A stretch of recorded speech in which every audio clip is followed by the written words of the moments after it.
There was an interesting exchange yesterday on television with Trevor Phillips when the Treasury Minister, James Murray, gave a carefully worded and politically loaded interview on Sky News. At its heart was a single statement with seismic implications.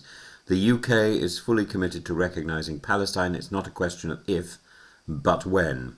And that when carries weight, and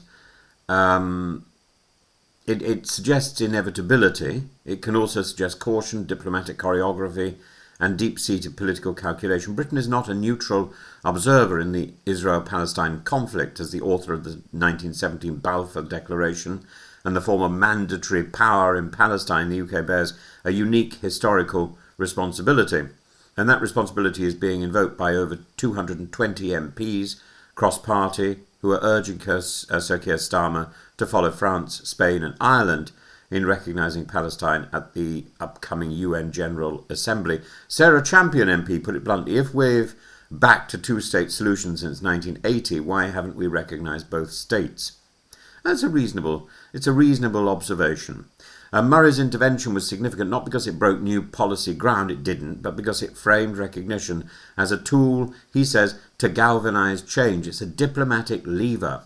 Recognition, he's argued, is not symbolic, it's strategic. It must be part of a broader peace pathway, a two-state solution that secures both a sovereign Palestine and a safe Israel.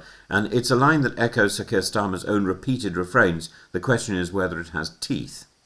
And this is not occurring in a vacuum. President Macron of France has announced that he will recognise Palestine at the UN in September, and the pressure on Britain to do likewise is mounting, not least because our hesitation increasingly looks like an attempt to keep Washington happy. And Donald Trump, due to meet Starmer in Scotland today, has been characteristically erratic on this issue. But the UK's historic middle power role means that British recognition still carries symbolic and practical diplomatic force. And Starmer's reluctance comes at a time of acute moral pressure. Gaza is starving. More than 1,000 people are reported to have died of hunger this month alone. Bob Geldof's intervention, accusing Israel of lying and dangling food in front of starving mothers, was not just a moral cry but a political lightning bolt. Starmer cannot look away. Recognition of Palestine now risks being perceived not just as a political gesture but as a moral necessity. This is the time now to get out on the streets and to demand something that the government can actually provide. It can't provide a ceasefire. It can't provide peace as such. It can work towards those, but it can provide recognition of Palestine as a state. And Prime Minister Netanyahu calls recognition a reward for terror. He warns that it risks creating another Iranian proxy, turning the West Bank into another Gaza. This is not just hyperbole, it reflects a fundamental view within the Israeli government that Palestine's statehood is not the solution but the problem. Yet 140 countries have already recognised Palestine, including many with no love for Hamas. That recognition has not led to Iranian proxies springing up in Bogota or Stockholm. And recognition of a state involves acknowledging a territory, a people, a functioning authority. And the West Bank is governed by the Palestinian Authority, Gaza by a prescribed terrorist group Hamas. And this duality complicates matters legally and politically, but it could also, recognising the state of Palestine, could also be a catalyst to the removal of Hamas. You can't have a state run by a prescribed terrorist organisation. Yet other states have found a way to recognise the state of Palestine while condemning its present government in Gaza. Recognition need not imply endorsement of Hamas, and the UK could issue a carefully worded declaration recognising Palestine as a state under occupation, while stressing the need for democratic reform and the renunciation of terror. James Murray's most important claim was this: recognition could galvanise change. Absolutely. That's optimistic but not absurd.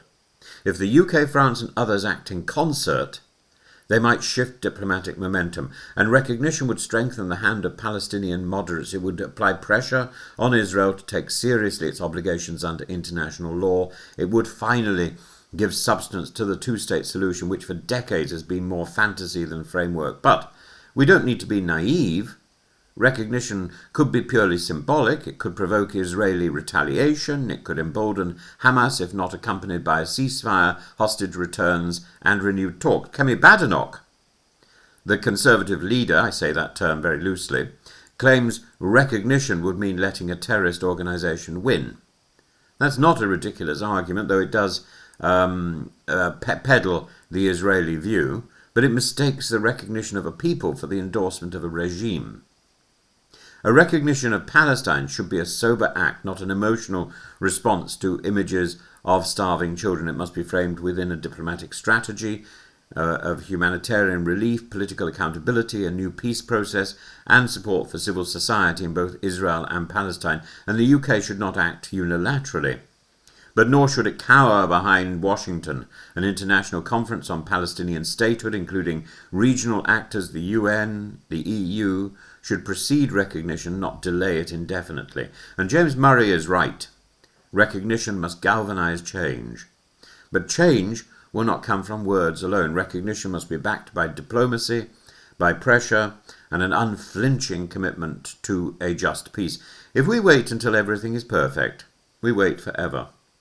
Instead, we need to act with moral courage and political clarity, not for Hamas, not for headlines, but for the future of both parties, both countries, both peoples.